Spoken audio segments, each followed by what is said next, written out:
Bismillahirrahmanirrahim. Assalamualaikum warahmatullahi wabarakatuh. Innal hamdalillah nahmaduhu wa nasta'inuhu wa nastaghfiruh wa na'udzu billahi min sururi anfusina wa min sayyiati a'malina. May yahdihillahu fala mudhillalah wa may yudlil fala hadiyalah. Asyhadu an la ilaha illallah wahdahu la syarikalah wa asyhadu anna Muhammadan abduhu wa rasuluh la nabiyya wa la rasula ba'dah. Rabbi shrahli sadri wa yassirli amri wahlul 'uqdatam min lisani yafqahu qawli, amma ba'du. Melalui media ini saya mengingatkan kepada diri saya sendiri dan mengajak kepada seluruh warga SMP Muhammadiyah 9 Yogyakarta, utamanya anak-anakku siswa-siswi kelas 7 dan kelas 8 SMP Muhammadiyah 9 Yogyakarta. Marilah kita selalu dan senantiasa memanjatkan rasa syukur kita kehadirat Allah Subhanahu wa taala yang telah memberikan begitu banyak nikmat kepada kita. Sehingga semoga karenanya kita termasuk hambanya yang pandai bersyukur atas nikmat-nikmatnya dan dihindarkan dari sikap kufur nikmat. Sholawat serta salam marilah kita aturkan kepada suri tauladan kita Nabiullah Muhammad sallallahu alaihi wasallam. Semoga Allah selalu memberikan kekuatan kepada kita untuk bisa istiqomah menjalankan apa-apa yang telah beliau sunnahkan kepada kita semuanya. Pada saat ini kita sudah melalui beberapa waktu berada di rumah, belajar dari rumah, bekerja dari rumah, beribadah di rumah, dan melakukan aktivitas-aktivitas yang sebelumnya bisa kita lakukan di luar rumah, sekarang harus kita lakukan di dalam rumah. Tentunya kita bisa dikatakan berhasil mengkarantina diri kita dari penyebaran virus COVID-19 yang terjadi pada saat ini. Namun, apakah kita sudah mengkarantina diri kita untuk tidak selalu menggunakan gadget, untuk tidak selalu memegang HP, untuk tidak selalu ketergantungan dengan smartphone? Kenapa demikian? Karena kita rasakan bersama ketika kita berada di rumah, kita mempunyai waktu luang yang sangat banyak. Apakah waktu luang itu kita manfaatkan untuk melakukan hal-hal yang positif ataupun beribadah kepada Allah, atau hanya sekedar mengisi waktu dengan bermain HP? Di bulan Ramadan ini mari kita tingkatkan kadar membaca Al-Quran kita. Kenapa demikian?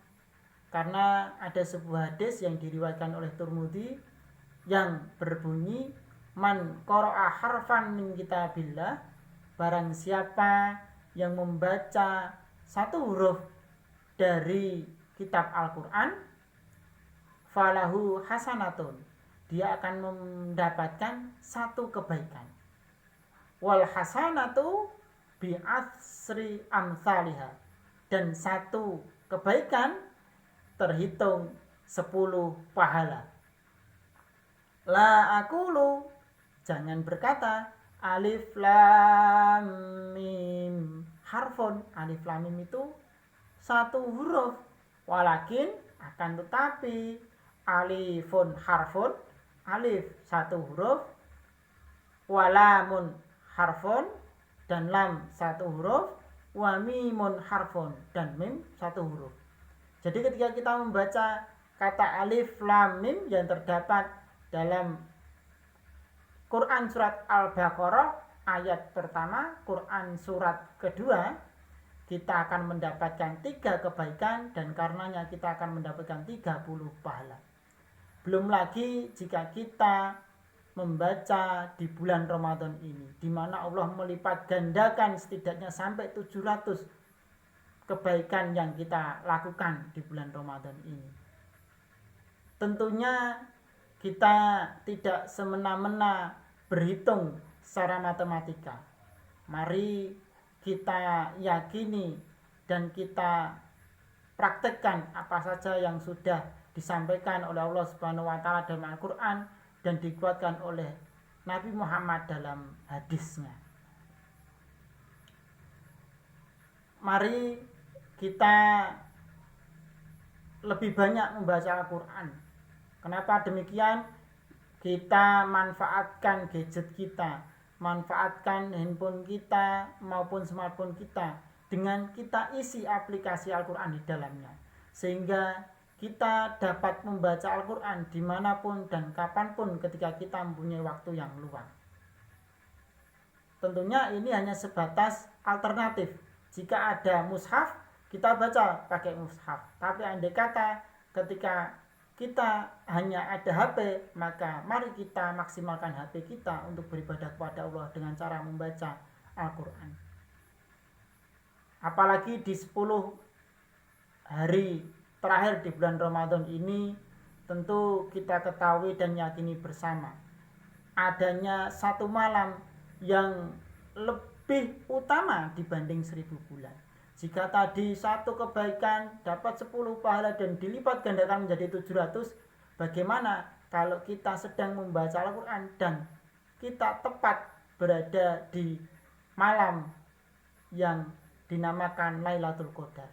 Tentunya kita membaca satu huruf di malam itu, kita sudah seakan-akan membaca selama 1000 bulan. Tentu kembali lagi, itu hanya hitung-hitungan secara matematika. Perlu kita yakini dan kita laksanakan. Mari yang sampai saat ini belum bisa membaca Al-Quran, kita manfaatkan momen Ramadan ini untuk belajar membaca Al-Quran. Tidak perlu berkecil hati, karena barang siapa yang belajar membaca Al-Quran, dia akan mendapatkan 2 pahala. Pahala yang pertama, pahala dia belajar membaca Al-Quran, dan pahala yang kedua adalah pahala dia membaca Al-Quran. Apabila yang dari kemarin belum terbiasa membaca Al-Quran, mari kita biasakan. Yang sudah terbiasa membaca Al-Quran, mari kita tingkatkan. Semoga di bulan Ramadan ini bisa menjadi momen terbaik kita untuk menjadi orang yang lebih baik setelahnya. Dan semoga kita termasuk orang-orang yang akan mendapat syafaat dari Al-Quran yang kita baca nantinya.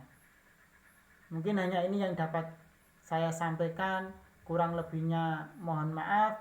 Akhirul kalam, wassalamualaikum warahmatullahi wabarakatuh.